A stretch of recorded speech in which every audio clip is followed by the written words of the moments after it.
Bonjour à toutes et à tous, j'espère que vous allez bien. On se retrouve aujourd'hui pour une nouvelle vidéo sur Mechanic où j'ai récemment fait une commande sur un site chinois dont je tairai le nom, mais j'ai pu bénéficier d'une promotion en tant que nouvel inscrit. Bref, je vous passe les détails.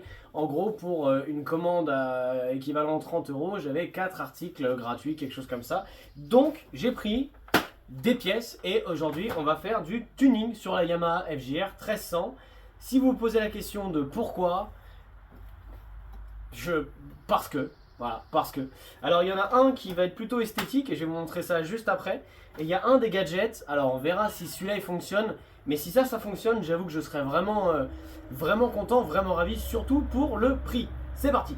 Du coup ici avoir nos deux boîtes, donc ça bon bah effectivement je l'ai noté dessus, donc si vous avez un peu l'œil régulateur peut-être, donc on verra ça. Et avant, hop, je voulais du coup vous montrer ça. Alors c'est quelque chose que j'avais pris du coup sur mon ancien véhicule, donc sur la Ninja, que je vous avais présenté sur la chaîne. Ce sont en fait alors des pièces qui sont vraiment très utiles en MotoGP ou en compétition, qui n'ont aucun intérêt sur la route, c'est vraiment juste esthétique. En fait c'est une espèce de clé qui globalement va venir du coup à ce niveau-là, et qui en compétition a pour but d'empêcher quelqu'un de venir choper votre frein. Vous voyez, ça va venir vraiment se mettre juste ici en cuillère avec une partie qui va venir devant à ce niveau-là. Voilà, vous voyez. Donc évidemment, la pièce est creuse. Hein. Shit Sinoa oblige, la qualité ne doit pas être incroyable. Mais j'aime bien la gueule que ça lui fait. Donc voilà, on va essayer d'installer ça. Je suis pas sûr que ce soit réellement adaptable. Et le plus intriguant, on va dire, vraiment, ce qui m'a fait me poser des questions, c'est ce petit machin. Alors, je connaissais pas du tout le principe. Comme vous pouvez le voir, il y a du mordant, enfin il y a des dents un peu partout. Et en gros, c'est un régulateur. Donc vous êtes censé le caler quelque part comme ça au niveau de votre poignet, je suppose. Et quand vous appuyez du coup sur le bouton up, plus et moins, enfin plus et relâcher, en gros la patte ici sur le côté, elle va venir se tendre. Je pense que vous l'avez vu. Clac, la patte vient se pousser. Et donc, en gros, si je résume, si j'imagine bien comment ça fonctionne, ça vient se glisser du coup sur le petit interstice qui est juste ici. Et ça vient du coup appuyer la poignée pour, voilà, enlever ce jeu-là. Et donc, si la poignée est en contrainte comme ça, elle n'est pas censée revenir. Voilà. Je suppose que c'est comme ça que ça fonctionne. On va essayer de mettre ça en place, bien évidemment. Et si ça fonctionne bien, on essaiera peut-être après de faire un essai routier, voilà, pour tester tout ça. Alors justement, je rentre de la route, donc la moto est maxi chaude, donc je vais essayer de ne pas me brûler en mettant les genoux contre les carénages, etc. Mais on va s'attaquer d'abord au poignet. C'est parti. Donc c'est censé fonctionner comme ça. Et je sais pas si on voit. On voit. Vous allez du coup avoir une partie comme ceci et une autre partie comme ça. Voilà. Alors je sais pas trop comment ça rendra sur la vidéo. Sachez qu'en vrai, pour un truc imitation carbone dégueulasse qui vient je vais pas citer je vais pas donner le nom du site, mais qui vient d'un endroit où les pièces sont de relativement mauvaise qualité. Honnêtement, l'impression est pas si mal faite que ça. Alors, ça reste dégueu, hein, faut quand même pas regarder en gros plan. Et effectivement, juste la pièce est creuse, donc on sait qu'elle a aucun intérêt sur la route. C'est vraiment purement esthétique. Mais sincèrement, je m'attendais à pire que ça. Donc effectivement, si vous vous posez la question pourquoi faire du tuning sur un véhicule, j'ai pas la réponse. Franchement, je sais pas. J'ai l'impression que ça se visse pas. Alors, j'ai pas le bon embout. Ça risque pas de se visser. Ah, ça me plaît plus. Paf. Paf. Ça se visse mieux déjà. Ok. Donc c'est censé être comme ça. Donc ça comme ça, je suppose. On fera les derniers ajustements après. Hop. On va mettre la deuxième. Alors normalement, pour l'embrayage, j'en ai pas besoin. Mais un peu de symétrie, pourquoi pas. En ce qui concerne du coup les bracelets, voilà à quoi ils ressemblent actuellement. Donc petit récap pour ceux qui ne sont pas forcément familiarisés avec le monde de la moto. Ici on a le coupe-circuit, donc là vous voyez qu'il y a une croix, là il n'y en a pas. Là la moto ne peut pas démarrer, il n'y a pas d'électricité globalement qui arrive au moteur. Là vous pouvez démarrer. Ça sert surtout en cas d'accident, si jamais la bécane chute ou quoi que ce soit. C'est vraiment un bouton d'arrêt d'urgence. Sur celle-ci vous avez du coup les warnings qui sont juste là. Et en dessous vous avez le petit bouton pour le démarreur. Voilà, la poignée de gaz elle est ici, rien de bien compliqué. De l'autre côté, Hop là, il y a un petit peu plus de boutons. On a du coup juste ici les pleins phares et les phares classiques, les feux de route et les feux de route et les feux de croisement. Juste ici, on a pour l'orientation de la bulle. Juste ici, du coup, vous avez ce qu'on appelle la bulle en moto. Et là, vous avez du coup le moyen de la lever très très haut ou de la baisser dans sa position. Ce qui est assez chouette du coup, c'est que vous pouvez vraiment régler à combien est-ce que vous la levez, à combien de degrés vous la levez. Et lorsque vous allez couper le contact, la bulle va se remettre en position 0. Ici, on a les clignotants, donc gauche ou droite, avec le bouton off. Et ici, on a le klaxon. Voilà. Donc la poignée de ce niveau-là ne sert à rien, hein, elle ne bouge pas. C'est vraiment juste la poignée qui sert à l'embrayage. Mais on refera le tour de la moto si jamais un jour ça vous intéresse. Donc voilà à quoi ressemblent les bracelets avant.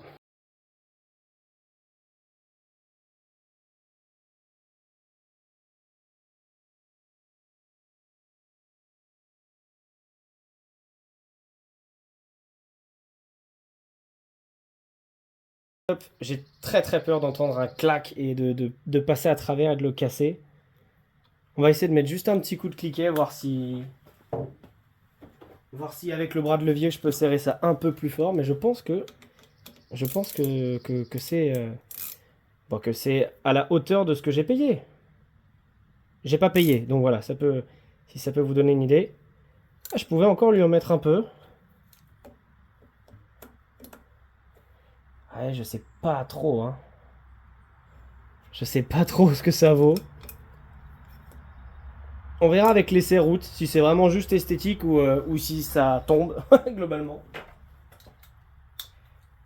Mais moi j'aime bien. Je dois reconnaître que... Alors, je vois pas l'intérêt, hein, je vois pas du tout l'intérêt d'un truc comme ça, à part quand on fait de la piste, si ce n'est pour l'esthétique. Et je trouve ça plutôt sympa. J'aime bien, j'avoue. Je vous remontre un coup. Voilà, donc ça donne quelque chose comme ça. De face, ça prolonge un petit peu du coup la poignée sans être de trop.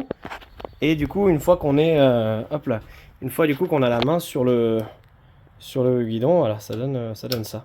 En plus, ça fait un repose-main. Voilà, comme ça, quand on s'emmerde, on peut tenir par ici et brancher une dynamo. Et non, je sais pas où je vais avec ça.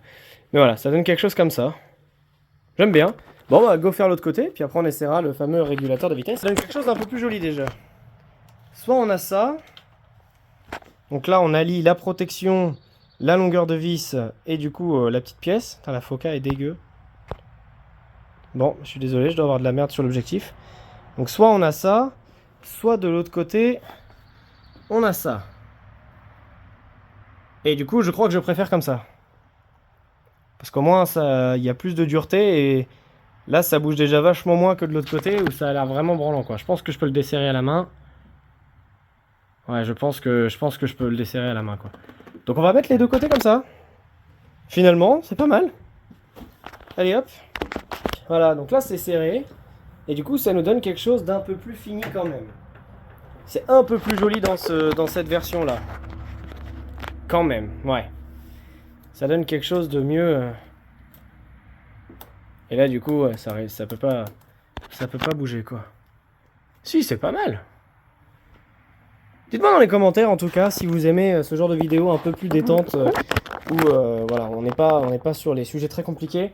Je pensais que c'était une vidéo un peu, voilà, effectivement un peu plus détente, parce que là, on s'est intéressé du coup, comment dire, aux soupapes, au réglage de soupapes, ce genre de choses. Donc voilà, mettre un peu de légèreté là-dedans, ça peut être quelque chose de sympa. Donc voilà, n'hésitez pas à me faire un retour en commentaire, de me dire ce que vous en avez pensé. Et puis ouais, on voit que c'est de la gniotte, hein, on voit que c'est de la merde, mais, mais bon, c'est comme ça, écoute. Mesdames et messieurs, il faut qu'on parle de ce truc. Sérieusement, si ce truc-là fonctionne vraiment, et que j'arrive à obtenir un régulateur de vitesse sur une moto vieille de 2006 qui n'en a pas de série pour, je crois, 5 balles si jamais vraiment vous payez la commande, en vrai de vrai, je vous le conseillerais. Pour l'instant, on va voir comment ça s'installe, parce que évidemment la notice est en péruvien et en anglais. Alors bon, c'est pas que je me débrouille pas avec l'anglais, c'est le péruvien plutôt qui pose problème. Mais voilà, du coup, ça vous fait un système comme ça. Vous voyez vraiment, je pense que vous arriverez à le voir à la caméra. En gros, lorsque j'appuie sur le bouton, ça vient pousser cette petite patte ici, qui doit, je suppose, mettre en pression la commande. Et là, vous relâchez. Donc il y a des petits patins qui sont vendus avec.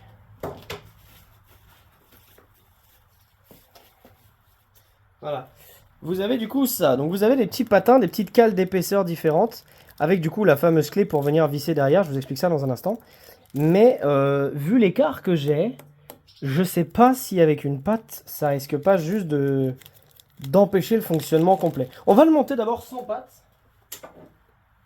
Donc vous avez en gros une vis derrière juste ici, là, qu'on va enlever tout de suite, et qui du coup vous donne la liberté d'ouvrir le machin avec les dents. Voilà. Je suppose que ça va être pour le réglage une fois que vous êtes en place. Alors il existe deux systèmes. Un système haut et un système bas. Me demandez pas la différence, vraiment, j'ai pas compris sur le site. Et donc je pense que ça vient se clipser comme ça. Et là ça vient pousser. Et là ça vient relâcher. Et on voit que ça bouge, hein. C'est pas moi qui... C'est pas moi qui l'emmène. Là vous voyez qu'il est bien plus difficile à bouger que là où il est complètement libre, quoi. Donc ça a quand même l'air de marcher leur saloperie là. Et alors est-ce que je peux le monter à l'envers du coup? Ah bah non. Je peux pas le monter. Ou alors je le monte comme ça. Parce qu'en fait du coup j'ai le câble ici qui va m'embêter. Et du coup je pense que non, la meilleure solution pour moi, ça va vraiment être de le monter à peu près à ce niveau-là. Ce qui fait haut. On va pas se mentir, ça fait haut. Donc en gros là, claque régulateur. Et là je lâche et on est... ce qui fait haut. Sachant que bon, c'est une FJR 1300. Ça a des chevaux, ça a des watts. Donc on est rarement à tourner la poignée comme ça, quoi. Vraiment, la poignée a un tout petit débattement. Mais sur autoroute, ça peut peut-être le faire. C'est d'ailleurs pour ça que ça m'intéressait. C'est effectivement, comme je fais pas mal de routes avec la moto, un régulateur à 5 balles qui s'en priverait. Bon, allez.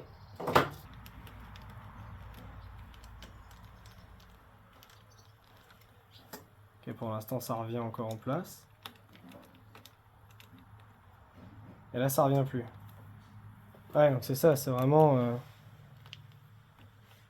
Et là, ça revient en place. Presque. Là, ça revient en place.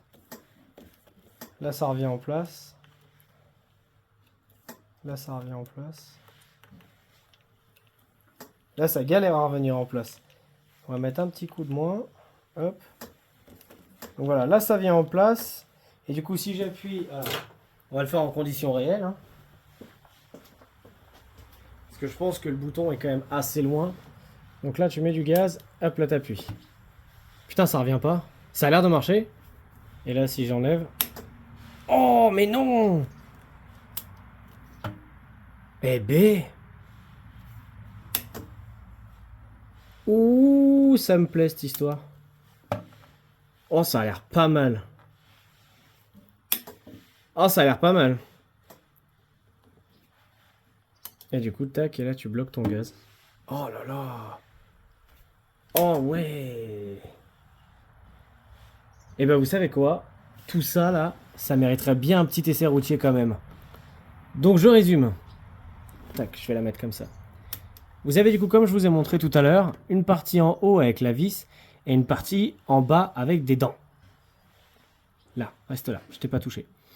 Et du coup, en fait, vous avez un patin qui doit être mis quelque part, que j'ai pas mis du coup parce que en le mettant sans appuyer sur le bouton, ça empêchait déjà ma poignée de tourner et il est hors de question que je perde la fluidité de l'accélération. Et donc vous voyez, vous avez la partie en bas ici. Et du coup, simplement ce que j'ai fait, j'ai ajusté le serrage entre la partie basse et la partie haute ici avec la vis. Et c'est ça qui permet le maintien de pression. Il n'y a pas besoin du patin. Donc là, ça tient. Et là, il est reparti. Alors, ça tient pas de manière exceptionnelle. Hein. C'est-à-dire que même si voilà, j'ai mes régulateurs et qu'il se passe quelque chose, je peux largement, même je me demande si avec les vibrations, ça tiendra assez. Je peux largement voilà, remettre le poignet. Ça sert vraiment pas... c'est vraiment pas très très costaud. Mais à voir si ça fonctionne. Et du coup, j'ai encore quelques tours de tournevis à mettre. Donc si jamais je me rends compte en usage routier que ça finalement ne sert pas assez, eh ben j'aurais plus qu'à resserrer plus ou à tenter autre chose. Mais en tout cas, voilà. Oui, rebonjour, c'est moi du futur. En fait, la vidéo que vous avez vue a été tournée le 4 juillet de cette année et nous sommes aujourd'hui le 7 septembre. Donc voilà, j'ai eu un peu de temps, on va dire, pour peaufiner tout ça et peaufiner les réglages. Parce qu'en fait, ce petit truc là, le petit régulateur, c'était un peu plus compliqué que prévu à le faire fonctionner.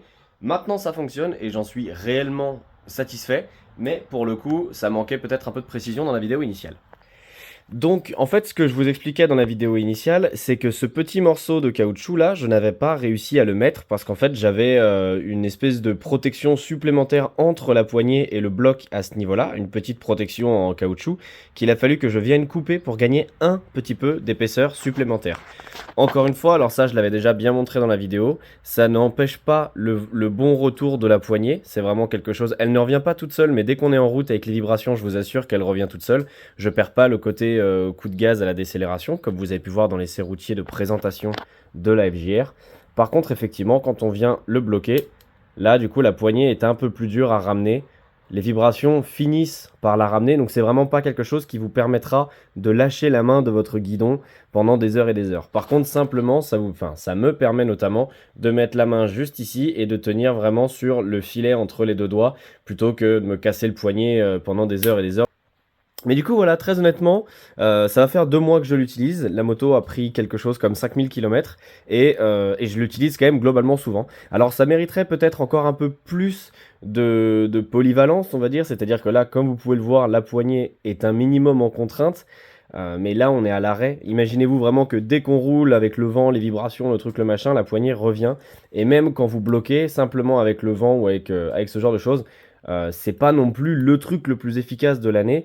Encore une fois, ça ne vaudra jamais un régulateur monté d'origine sur votre moto ou un régulateur directement au niveau de votre admission ou au niveau de votre gaz. Mais clairement, pour une bricole à 5 euros, ça soulage un peu la fatigue, et surtout quand la route est très longue. Donc voilà, ça me semblait important de vous faire une petite précision là-dessus.